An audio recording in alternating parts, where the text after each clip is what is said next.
Hi everyone, this is my review of The Housemaid. So this book got me as soon as I read the first line. Let me read that for you. If I leave this house, it will be in handcuffs. That was the first line. I should have ran for it while I had the chance. Now my shot is gone. Now the police officers are in the house and they've discovered what's upstairs. There's no turning back. And this book is mainly based on Millie. Millie is an ex-convict who has just come out of jail. We don't find out until I'd say about between 70%, 80% about why she was in jail. So it kept that suspense going the whole way through the book. It kept on coming up now and again about Millie thinking about it, then the Winchesters finding out about it. And she also, when she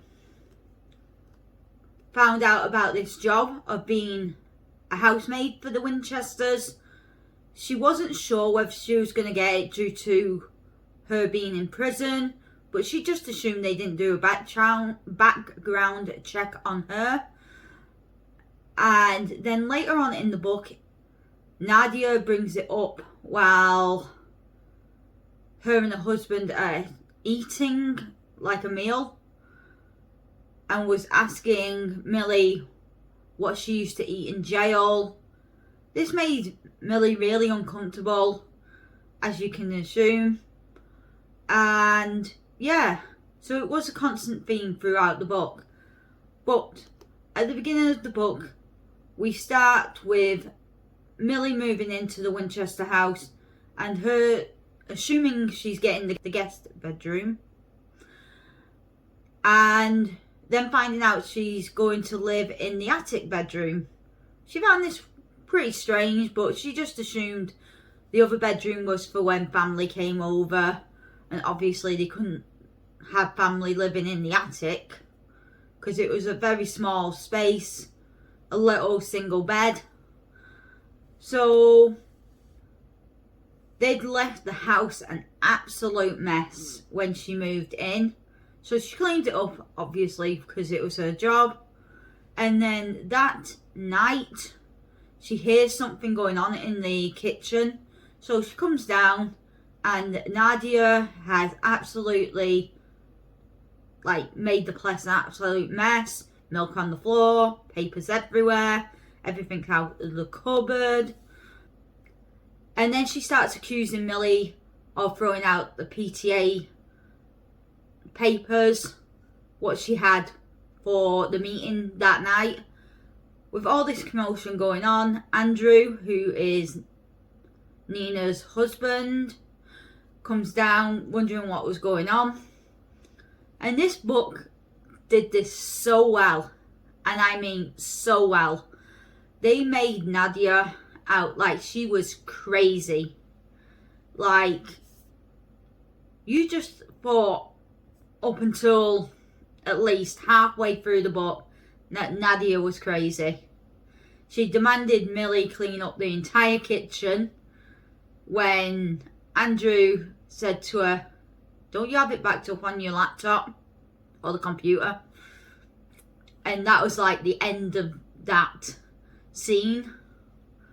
They also have a young child called Cece or Cecilia, and there's just so many things what go on in this book. Like when Nadia asks Millie to go and pick up Cecilia from school, and she gives her the wrong name of the school. How do you do that? If you're a mum, you know where your kid goes to school. So yeah, and then Millie needed to try and find some mail on where this little girl goes to school. She gets there and she's not even supposed to pick her up. Another person is taking Cecilia to karate like she does every week. So you're starting to think like Nadia is definitely crazy. And yeah. But later on in the book, there starts to get this bit of chemistry between Millie and Andrew.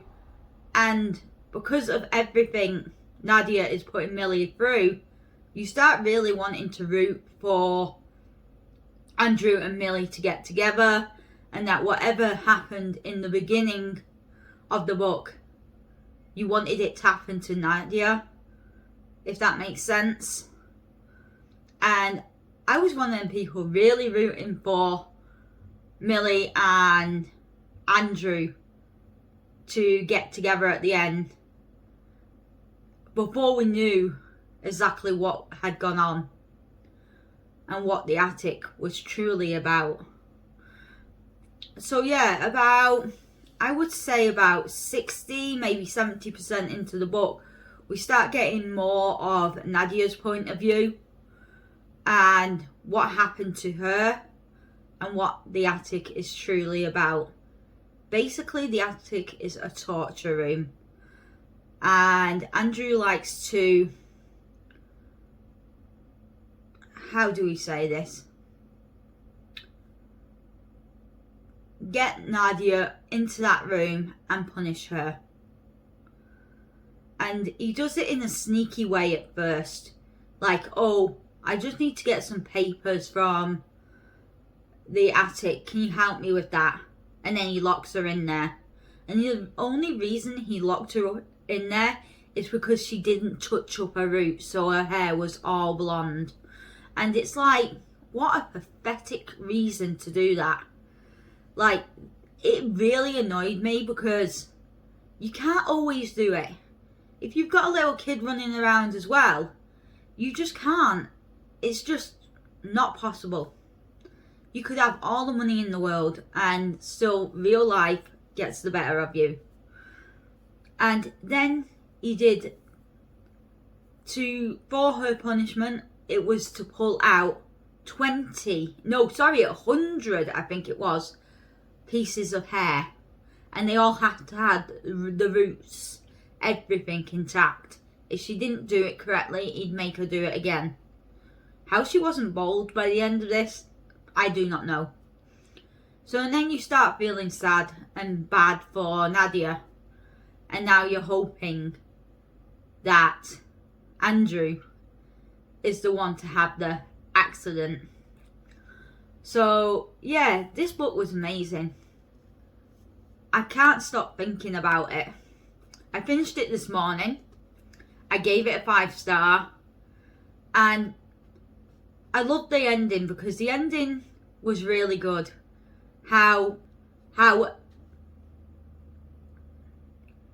Nadia made sure Millie didn't go back to jail for the accident in the attic. Because technically that's what the police called it, an accident. And neither Nadia or Millie went to jail. And I love that. I don't love that, obviously, the accident happened, but it couldn't have happened to somebody more vindictive and horrible. And yeah, Cece and her mom then lived in Florida, and Millie kept on looking for a new job as a housemaid. And yeah, that was where the story really ended. Like I said, I gave this a 5-star. I hope you enjoy this review. And yeah, thanks for watching. See you later.